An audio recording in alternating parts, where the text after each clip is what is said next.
बहुत बहुत स्वागत है। जिस तरह से आप जानते हैं लगातार डेली वेजर कई वर्षों से जिनका शोषण होता जा रहा है, अपनी मांगों को लेकर कई बार प्रदर्शन भी किया। वहीं दूसरी तरफ बात करें कुछ देर पहले की तो 12,000 जो पीडीडी के जो डेली वेजर ने परमानेंट करने की बात कही थी, पर वो कहीं ना कहीं बातों तक ही रह गई। अभी तक उसे अमली जामा नहीं पहनाया गया। आज फिर से एक बार टीडीएल पीडीएल और अदर वर्कर्स जो हैं इस समय उन्होंने यहाँ पर आह्वान किया है कि अब आने वाले 72 घंटे में 24 तारीख से वो स्ट्राइक पर जाएंगे। क्या वजह पर जाने की, नहीं से सर से जानेंगे। जी सर, क्या नाम है? मैं Akhil Sharma, PDL TDL Jammu province president. मैं आपका शिफ्ट टाइम का शुक्रिया करता हूं कि मैम आप हमारी समय समय पे आप आवाज़ उठाते हो, हमारी गवर्नमेंट तक और पब्लिक तक हमारी आवाज़ आती है।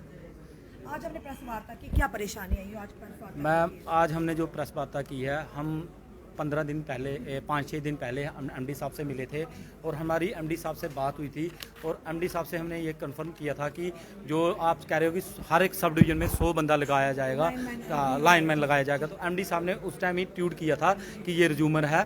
उस आपका ट्विटर हैंडल से जम्मू पावर जी डिस्कॉम जेपीडीसीएल ऑफिशियल और एमडी साहब ने ये ट्वीट किया था। उसके बाद ये परसों ये निकल जाता है, ये टेंडर निकल जाता है सीधा सीधा ही डेली एक्सेसर में। और फिर यहाँ एमडी साहब सही है, जहाँ ये लोग सही है, क्योंकि ये ईडी साइकिल ऐसे समाचार पत्र थोड़ी कुछ ऐसे वो छापेंगे नहीं जहाँ से, तो ये उन्होंने छापा।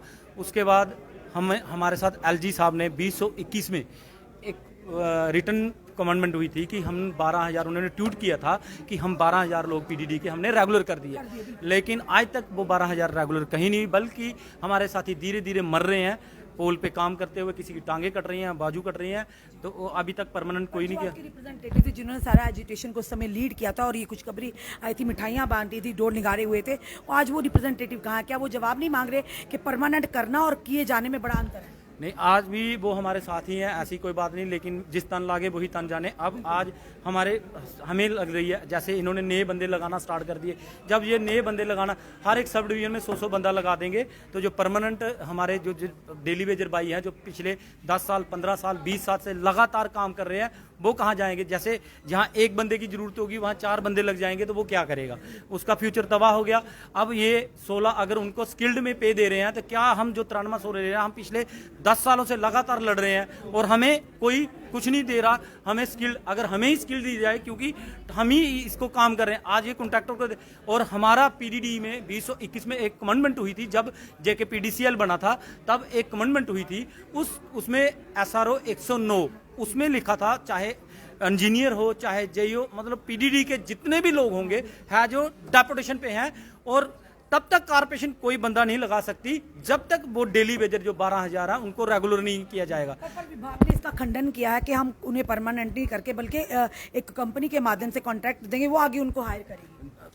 इसीलिए मैम हमने अब 24 तारीख को निर्णय लिया है, 72 घंटे की स्ट्राइक ली है, उसी टेंडर इसके माध्यम रखते हुए, क्योंकि अब अमरनाथ यात्रा चल रही थी। हम नहीं चाहते कि अमरनाथ यात्रा में हम कोई खलल डालें, लेकिन उसकी सारी जिम्मेदारी हमारे डिपार्टमेंट की होगी और गवर्नमेंट की होगी और एडमिनिस्ट्रेशन की होगी, क्योंकि हमें मजबूरन, अब हमारे छोटे छोटे बच्चे हैं, फैमिली है, छोटे छोटे बच्चे, अब बूढ़े बुजुर्ग हमारे घर में हैं। अब हम मात्र 9300 जो लेते थे उसी में गुजारा करते। अब जब नए लोग लगा देंगे, तो जहाँ तो ये क्लियर करें, स्टैंड लें कि जो एसआरओ 109 बोलता है कि पीडीडी डिपार्टमेंट के जितने लोग हैं, जब तक ये रेगुलर नहीं करेंगे तब तक किसी को लगा नहीं सकते।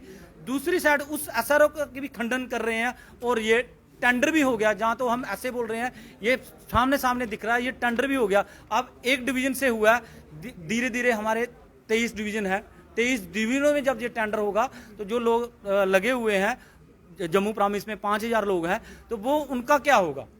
जैसे आप जानते हैं कि अभी बरसात की मौसम की बात करें, गर्मी की मौसम करें, जगह जगह फॉल्ट पड़ जाते हैं, और ये विभाग ने कहा कि अगर कोई बड़ा फॉल्ट पड़ता है, उसे कंपनी जो है, चाहे वो काम 10 दिन में खत्म करे, 4 दिन में खत्म करे, वो लाइनमैन्स को हायर करेगी और काम खत्म होने के बाद उन्हें अलविदा कहा जाएगा। फिर उसमें क्या परेशानी है? हमें कोई परेशानी है, हमें कोई परेशानी नहीं है। हम कहते हैं कि कम से कम जो 12,000 लोगों का कमेंटमेंट किया उनको रेगुलर कर दे, आप जितने मर्जी लगाओ, हमें उसमें कोई नहीं है। लेकिन हम पिछले 12 साल 15 साल 20 साल से लगातार इस डिपार्टमेंट की सेवा कर रहे हैं। सेवा करते हुए सरहद पे अगर एक आर्मी वाला मर जाता है, सरहद के अंदर रह के भी लोगों की सेवा भी कर रहे हैं। और डिपार्टमेंट की सेवा करने के बाद हमारे बहुत सारे साथी हैं जो मर गए हैं, जिनकी टांगे आप देखोगे टांगे कट गई, पोल के ऊपर रह गए, वो भी तो किसी माँ के बेटे थे और वो डिपार्टमेंट की सेवा कर। आज उनके घर वाली, उनकी फैमिली दर दर की ठोकरें खाती है। जो मात्र 9300 पे मिलती है, बल्कि वो भी बंद कर देते हैं। कम उसके बच्चे क्या करेंगे, उसकी फैमिली क्या करेगी, उस पर सोचा नहीं जाता है।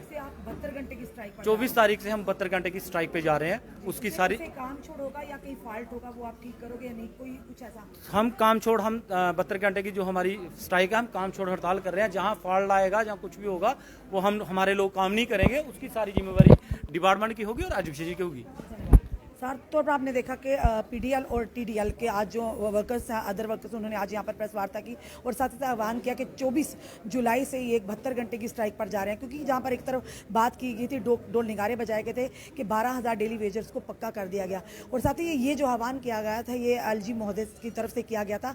पर आज तक वो ठंडे बस्ते में वो 12,000 जो पीडीटी एम्प्लॉइज के कहा था, वो आज तक परमानेंट नहीं। और साथ ही साथ उन्होंने ये भी कहा कि जिस तरह से कुछ देर पहले एक आदेश आया और जिसका टेंडर भी एक जाने माने पत्र प्रकाशित हुआ, समाचार पत्र में उन्होंने कहा कि उस टेंडर के माध्यम से कॉन्ट्रैक्ट बेसिस लाइनमैन लगाए जाएंगे। उन्होंने कहा कि सबसे पहले ये देखें, जो एक आर्डर था 109, उसमें साफ तौर पर कहा जब तक जो विभाग है, जो वहाँ पर ऑलरेडी लोग काम कर रहे हैं डिपुटेशन पर, उन्हें परमानेंट नहीं किया जाए, अदर उससे चलते दूसरे किसी को भी नहीं लगाया जाएगा। पर विभाग ने इसका खंडन किया कि कोई भी इस तरह का परमानेंट जो कर्मचारी वहाँ नहीं लगाया जाएगा, बल्कि कंपनी के माध्यम से एक टेंडर जो किया जा रहा है, उसके माध्यम से वो लोग जो लाइनमैन को हायर करेंगे और जब उनका काम खत्म किया जाएगा, उन्हें अलविदा कहा जाएगा। अब देखना यह कि 24 जो तारीख को ये स्ट्राइक पर जाए, उससे कितना जनता पर इफेक्ट पड़ता है। अगर कहीं फॉल्ट होता है तो साफ तौर पर उन्होंने कहा कि वो विभाग की जिम्मेदारी होगी, हमारी जिम्मेदारी नहीं होगी।